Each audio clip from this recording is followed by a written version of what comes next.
4 जून के रिजल्ट आने के बाद जो भाजपा का जो कोर वोटर था ना, हिंदू वोटर था, वो उसको मोदी से थोड़ी सी निराशा हुई थी। उसको लगता था कि मोदी ने हिंदू का जो कोर एजेंडा है हिंदुत्व का है, उससे थोड़ा सा डेविएट हुए। और पिछले 1 महीने से हम देख रहे हैं कि योगी आदित्यनाथ जी जो है हिंदुत्व के एजेंडे को पूरे जोर शोर से आगे बढ़ा रहे हैं।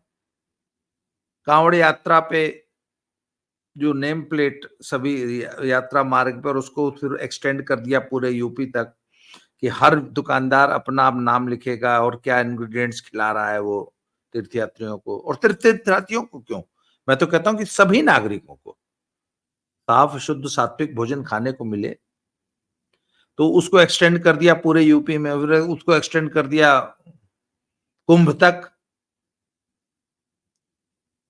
सुप्रीम कोर्ट में मामला चल ही रहा है। तो सब अब लेटेस्ट मसला आया है लव जिहाद पे भी उन्होंने जो है कानून में परिवर्तन किए हैं।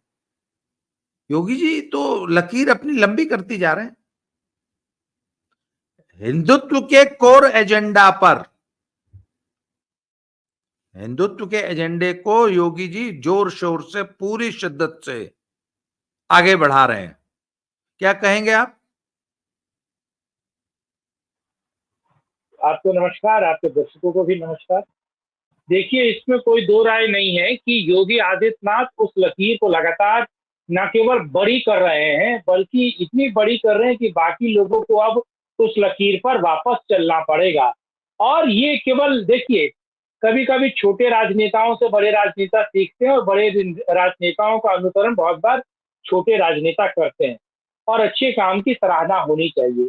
नरेंद्र मोदी को अब ये सीखना चाहिए कि 2014 पर जब उनकी पालकी ढोकर तमाम राष्ट्रवादी और हिंदूवादी लोग जो हिंदुओं के एक तरीके से खोए हुए वैभव और पराभव मिश्रित जो भाव था उसको निकालते हुए आप लाए थे मोदी को।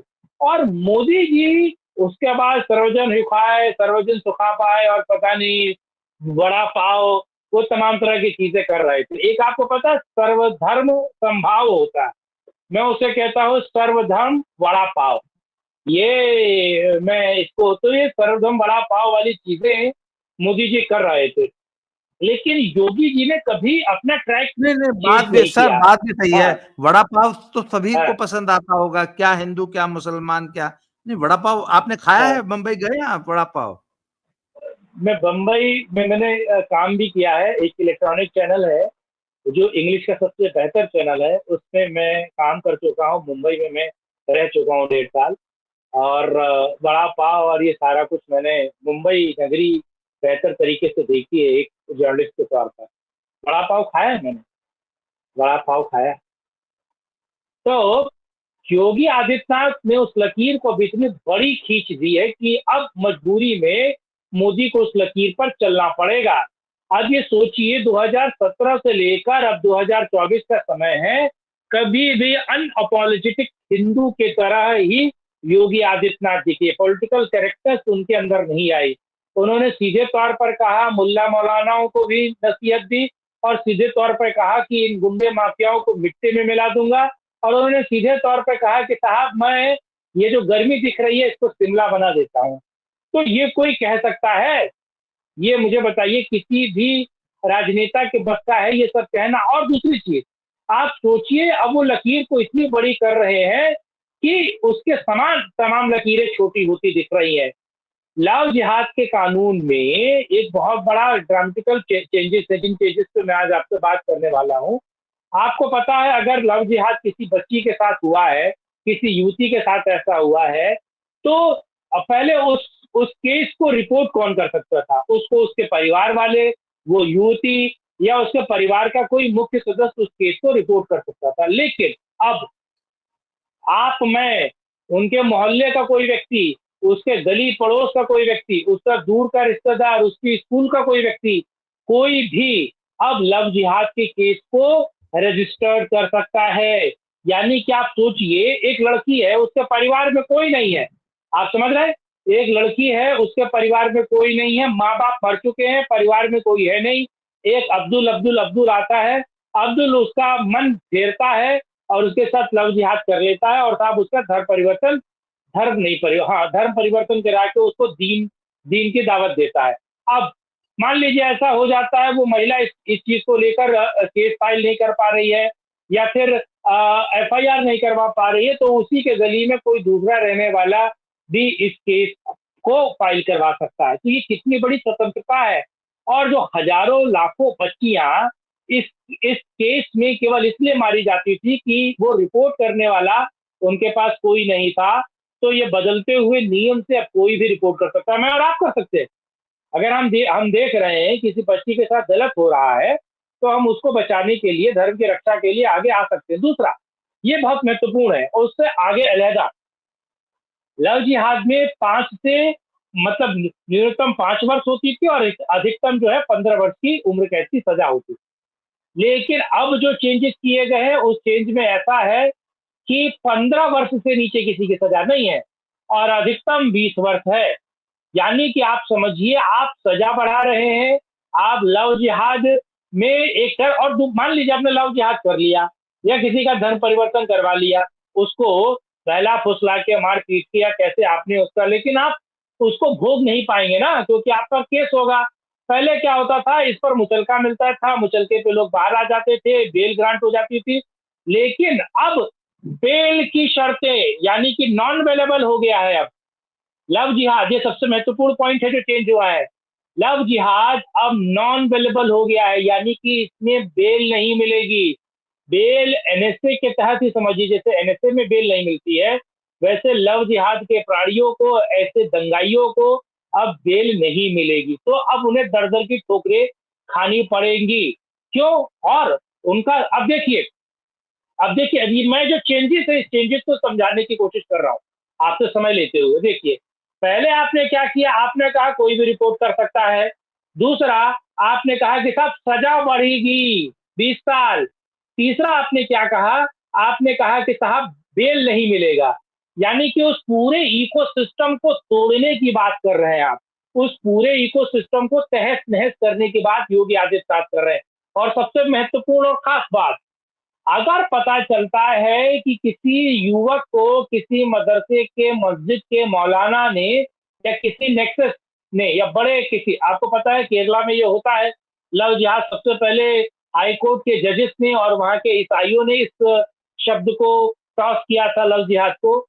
तो आप मुझे लगता है आप इस पर बेहतर बात कर पाएंगे कि लड़कों के गाड़ी में पेट्रोल डलवाया जाता है, उनको महंगे फोन दिलवाए जाते हैं, उनके जेब में पैसा दिया जाता है ताकि वो लड़कियों को अपने चुंगल में फंसा सके, उनके साथ लव जिहाद कर पाए। तो इस नेक्सस पे प्रहार करते हुए योगी आदित्यनाथ ने लव जिहाद वाले केस में कहा है कि अब पुलिस डीपली और शॉर्टली इस चीजों के ऊपर जांच करेगी और वो पूरा नेक्सस, अगर पता चल जाता है मौलाना और मौलाना को भी किसी ने पैसा दिया और मौलाना को सऊदी से पैसा आया है, तो ये पूरा नेक्सस 20 साल के लिए जेल में जाएगा। तो वो तमाम गिरोह जो है, देखिए संस्थागत गिरोह या फिर प्री प्लानिंग या पूर्व निर्धारित तरीके से ये क्राइम करने वाले सभी लोग अब जेल जाएंगे। मिनिमम 20 वर्ष से नीचे कोई नहीं टिकेगा जी, और बेल नहीं मिलेगा। अच्छा, आपको क्या लगता है कि जो योगी जी का जैसे योगी जी जो बड़ी लकीर खींच रहे हैं, उसको केशव मौर्य और है ब्रजेश पाठक रबड़ से जो छोटा करने की कोशिश कर रहे थे। कल केशव मौर्य के बारे में फिर खबर आई है कि डीजीपी से जो है वो केशव मौर्य का डीजीपी को डायरेक्शन देने का या उनके साथ जो फोटो आप वो ले रहे थे, क्या मतलब चल क्या रहा है? चुल है, चुल चुल। देखिए बाबा जी, आप बेहतर बता पाएंगे। चल 3 नहीं तरह रहा की है, लकड़ी चुल होती है। रहा है। मतलब चल आज कुछ चुल नहीं रहा रहा है। है, चुल रहा है। हाँ, देखिए 3 तरह की लकड़ियां होती है, मैं आपको बता दूं। एक फड़ी लकड़ी, एक खड़ी लकड़ी और एक पूरी लकड़ी। ठीक, तो इन तीनों तरह की लकड़ियों का आजकल शौक जो है मौर्य साहब को है, और ये भूल जाते हैं कि योगी आदित्यनाथ के पास बांस है और वो बांस देर तक और दूर तक करते हैं। जब बांस दिया जाता है तो देर तक होता है और वो दूर तक जाता है, यानी कि ऊपर तक हिट करता है। एक्चुअली केशव प्रसाद मौर्य के को लेकर जब ये खबरें सोशल मीडिया और मेन स्ट्रीम मीडिया में चली कि अभय मिल गया है, अभय वरदान मिला है योगी आदित्यनाथ को और आरएसएस को। अच्छा, एक और वीडियो आप बनाइएगा, मैं आपको एक इंटरनल सर्वे की बात बताने वाला हूँ। एक इंटरनल सर्वे जो आरएसएस के तमाम लोगों ने 10 जून से 12 जुलाई के बीच किया है, उस पर भी मैं आपसे एक बात करूंगा। देश के 4 बड़े राज्यों में बात, ये इंटरनल सर्वे हुआ है, इस पर भी बात करेंगे। दूसरा, तो केशव प्रसाद मौर्य को सीएम बनना है। एक्चुअली योगी जी का इकबाल या योगी जी का नाम क्यों जब सबसे बड़ा है, क्योंकि उनके हाथ में गृह मंत्रालय है उत्तर प्रदेश का, लॉ एंड ऑर्डर है, नियम कायदे कानून बनाना, पुलिस की मॉनिटरिंग करना, सब कुछ उनके हाथ में है ना। इसीलिए योगी अपने बात को बेहतर तरीके से कह पाते हैं, अपने इकबाल को बुलंद करवा पाते हैं और जो चाहते हैं वो फैसले ले सकते हैं और ले लेते हैं। यही चुल केशव प्रसाद मौर्य को है। तो जब सोशल मीडिया में चला कि साहब डिप्टी सीएम के पर कतर दिए गए, योगी आदित्यनाथ बेहतर खेलेंगे और तमाम तरह की खबरें चली, तो केशव प्रसाद मौर्य का ईगो हर्ट हुआ होगा। उन्हें लगा कि साहब मैं तो डिप्टी सीएम हूँ, मैं भी डीजीपी के साथ बात कर सकता हूँ। पर डीजीपी को अपने यहाँ किसी चीज के मसले में उन्होंने उनको कॉल किया, उनसे बातचीत की, उनको अपने ऑफिस बुलाया। और जब से ये बात चली है कि अब संगठन के लोग भी, विधायक भी और हर जो मिनिस्टर है उसकी एक्सेस रहेगी पुलिस से, प्रशासन से, शासन से। तो डीजीपी चले गए, ठीक है, एडिशनल डीजीपी, और वो जाकर वहां बैठे और केशव प्रसाद मौर्य एक टेबल के इधर बैठे हैं। आप ये समझिए व्यक्ति का ईगो कितना बड़ा होता है। टेबल के इधर बैठे हैं और वो जो डीजीपी है वो उधर बैठा हुआ है और वहां से फोटोशॉप हो रहा है, नहीं वो क्लिकिंग हो रही है, क्लिक किया जा रहा है कि डीजीपी को निर्देश देते हुए। जैसे मैं आपको एक किस्सा सुनाऊं, एक मोहल्ले का छोटा नेता जो है वो विधायक के पास पहुंच गया, विधायक के पास, सांसद के पास, और ऐसे हाथ में पर्ची लेकर पूछ रहा है कि ये वाली गली कहाँ पड़ती है, ये वाली गली कहाँ पड़ती है ना, ये रास्ता कहाँ पड़ता है, ये। तो उसने उसको बुलाया, भाग ऐसे, मैं क्या तुझे कोई आम आदमी लगता हूँ, मैं तो सांसद तो विधायक। तब तक पीछे खड़ा हुआ एक व्यक्ति था, उसने ऐसे करते हुए पूछते हुए सांसद से उसकी फोटो खींच ली और उसको उठा के फेसबुक पर डाल दिया कि सांसद साहब को बताते हुए जमीनी मुद्दे क्या हैं और जमीन में क्या दिक्कत है, लोग क्यों परेशान है, सांसद साहब को समझाते हुए युवा नेता गिरधारी लाल और बला बला बला। यानी कि ये फोटो ऑप था, केवल फोटो खिंचवाने के लिए चीजें की गई और उसको जानबूझकर ट्विटर पे डाला गया कि थोड़ी इज्जत बची रहे, कोई ये ना कहे कि साहब पर कतर दिए गए। लेकिन ब्रजेश जी को तो साफ सूंघ गया। अच्छा, 2 दिन पहले आपको पता है, 2 दिन पहले की खबर, बीच में बैठे हैं ब्रजेश, वो योगी आदित्यनाथ, उनके उल्टे हाथ पे है ब्रजेश और सीधे हाथ पर है आपके केशव प्रसाद मौर्य। 2 दिन पहले का ये आपने तस्वीर देखी कैबिनेट की मीटिंग की, और योगी आदित्यनाथ ने सभी कैबिनेट की मीटिंग और विधायकों से मिले हैं। अब उसमें आप देखिए फोटो ऑफ कैसे किया जा रहा है। खास तौर पर एक कैमरे वाले को खड़ा किया गया है। जब योगी आदित्यनाथ अपना हाथ ऐसे कर लेते हैं, ऐसे ऐसे कर लेते हैं, तो दूसरा व्यक्ति दिखाता है केशव प्रसाद मौर्य ऐसे उंगली देकर दिशा निर्देश दे रहे हैं, बल्कि केशव प्रसाद मौर्य कह रहे थे कि आप बैठिए, आप बोलिए, आप बोलिए। और उस फोटो को सोशल मीडिया पर फैलाया जाता है जानबूझ के।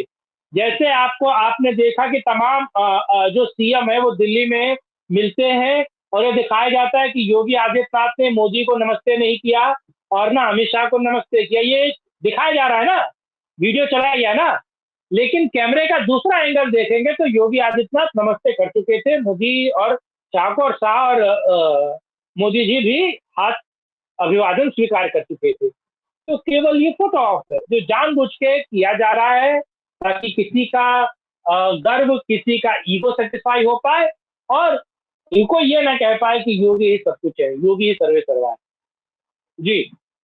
अच्छा, बीच में अफवाह फैली थी कि स्वतंत्र देव सिंह और लक्ष्मीकांत त्रिपाठी को डिप्टी सीएम बनाया जाएगा और इन दोनों लोग की छुट्टी होगी, वो क्या हुआ? वाजपेयी। वही वाजपेयी, लक्ष्मीकांत वाजपेयी। हाँ। और और स्वतंत्र मेरठ देव के हैं, सिंह एक ओबीसी चेहरा, मेरठ एक के हैं। ब्राह्मण चेहरा। हाँ, वो मेरठ के हैं और बहुत बढ़िया है, तो बहुत नहीं दोनों नहीं, बहुत उनको बेहतर जो है। उनको डिप्टी सीएम बनाने की जो बात थी उसका क्या हुआ? ये तो मुझे लगता है कि 10 विधानसभा 2 उपचुनाव के बाद आप देखेंगे, क्योंकि जो व्यक्ति कह रहा था ना कि संगठन सरकार से बड़ा है 2004। अच्छा, ये कौन कह रहा है? केशव प्रसाद मौर्य कि संगठन जीतता, पार्टी जीतती है, सरकार नहीं जीतती है, पार्टी जीतती है। और उन्होंने उदाहरण दिया कि 2014 से पहले क्या सरकार थी हमारी? नहीं। 2014 से पहले क्या पार्टी थी? तो पार्टी जीती है। 17 में कौन जीता? पार्टी जीती। हमारी सरकार तो थी नहीं, सीएम तो थे नहीं। बात तो ठीक कह रहा है वो, लेकिन वो ये भूल गया कि उस जीत में आपका उतना ही श्रम था जिसमें उड़ते हुए बाज को देखकर नीचे बैठा हुआ खरगोश सोचता है कि साहब मैं इसका शिकार कर लूंगा। केवल इतना ही श्रम था, केवल इतना ही श्रम था। तो केशव प्रसाद मौर्य ये बकलोली कर रहे हैं। मुझे लगता है कि ये फैसला बहुत जल्दी आप देखेंगे कि ये विधानसभा के चुनाव हो जाए, उपचुनाव, उसके बाद अगर योगी आदित्यनाथ, 3 तो बीजेपी की सीटें थी है, लेकिन अगर योगी आदित्यनाथ 5 भी ले आते हैं, उपचुनाव में कुछ सीटें जीत भी लेते हैं, तो आप देखेंगे इन दोनों की विदाई होगी और एक ब्राह्मण और एक ओबीसी चेहरा आएगा। जो कहते हैं ना संगठन सबसे बड़ा होता है, तो उसको संगठन में ही डाल दिया जाएगा। बेटा तुम संगठन देखो, तुम ही सारा काम देखो, सरकार योगी आदित्यनाथ देखेंगे। लेकिन अभी होता हुआ तो मुझे ये चीजें नहीं दिख रही, क्योंकि इससे मैसेज जाएगा और सेंट्रल अभी ये मैसेज देना नहीं चाहता उपचुनाव से पहले।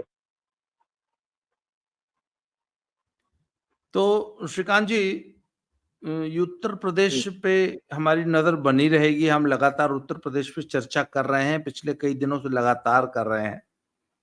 और मैं ये देख रहा हूं कि योगी जी जो हैं निरंतर अपने एजेंडे पे आगे बढ़ते जा रहे हैं। और योगी जी के जो डिसीजन थे उससे पता लगने लगा कि योगी जी अब पूरी तरह जो है कुर्सी पर पूरे पूरे दृढ़ विश्वास के साथ, पूरे आत्मविश्वास के साथ जम चुके हैं। और जो उनका जो डिसीजन मेकिंग है या जो बॉडी लैंग्वेज है, उससे समझ में आ रहा है कि जो है योगी जी अब ये, मैं ज्यादा शब्द जो है जानबूझ के मैं ऐसा कुछ प्रूव नहीं करना चाहता या ऐसा नहीं बोलना चाहता कि हाई कमांड से योगी जी का कोई किसी किस्म का मुकाबला है, परंतु योगी जी अपने हिंदुत्व कोर वोटर